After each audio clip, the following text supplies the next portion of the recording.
How can I help you boys? I'm Gerry Bertier, the only All-American you got on this team. All you got to do now, express yourself.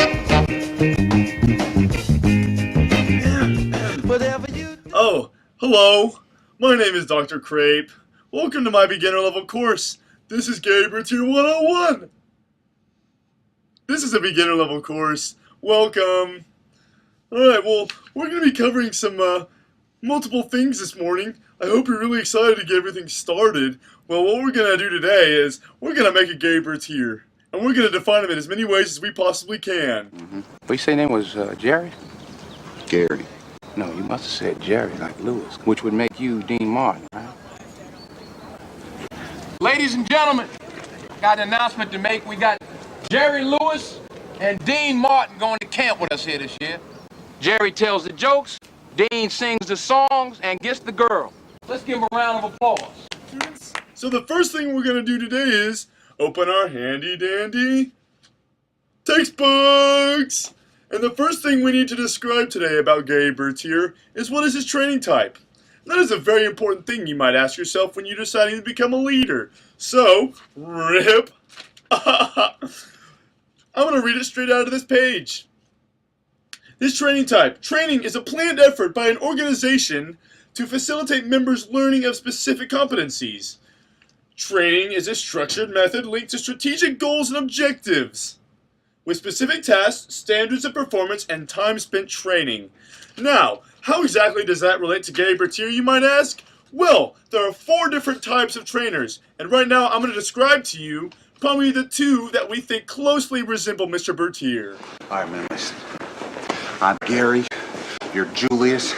Let's get some particulars and just get this over with, all right? So, we decided that Gerry Bertier would first be a director. That means he is in charge. Large and in charge, baby. He tells the students exactly what to do with explicit directions. He sticks to an agenda, which means he's a very organized man. He is the final judge of everything, which, as you can see in the movie, he is the captain. So he is the final judge of everything that goes through that football team.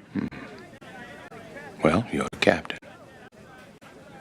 You make a decision, but you support your decision.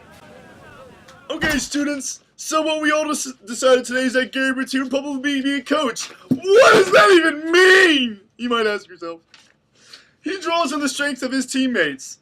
He helps students verbalize concepts, involves students in activities and discussions, and he uses projects and real-life problems in solving their issues. Let me ask you something now, Mr. Bertier. Yes. How strong are you? I'm too strong. What? How strong? I'm too strong. Too strong. I want a victory.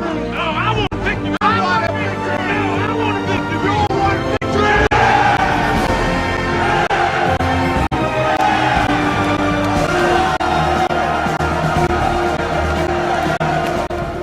Alright, students, so the first thing we're going to add today is, it's really Cheetos, but it stands for director and coach. Are you ready? Let's do it. Let's see what happens here.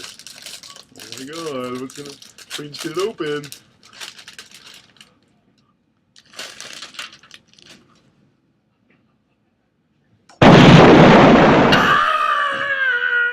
Oh my gosh! I forgot to put on my trusty lab coat! What's wrong with me? Bing! Little elastic, man. What happened to you?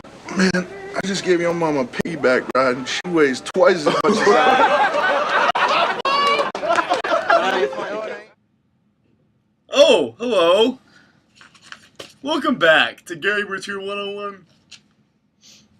The next thing we're going to talk about when you're making a Gerry is how he held members accountable and motivated. Looking into the movie Remember the Titans, we have discovered many, many perfect examples for that, but none better than the time that he and Julius were arguing. Yes, they argued multiple times, but this specific time they were arguing about how to hold each other accountable. Gerry mentioned that he believed that Julius was an individual player, but Julius did not believe so. And in this way, it was a very constructive thing for both players because they both came out of this situation much better teammates and much better people.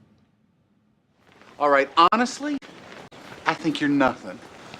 Nothing but a pure waste of God-given talent. You don't listen to nobody, man.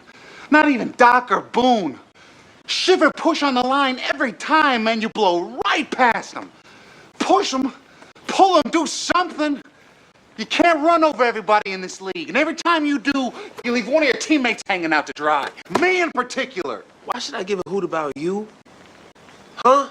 Or anybody else out there? You want to talk about a waste? You the captain, right? Right. Captain's supposed to be the leader, right? Right. You got a job? I have a you job. You been doing your job? I've been doing my job. Then why don't you tell your white buddies to block for Rev better? Because they have not blocked for him worth a plug nickel, and you know it. Nobody plays, yourself included. I'm supposed to wear myself out for the team? What team? No. What I'm going to do is I'm going to look out for myself, and I'm going to get mine. See, man, that's the worst attitude I ever heard. Attitude reflects leadership, Captain.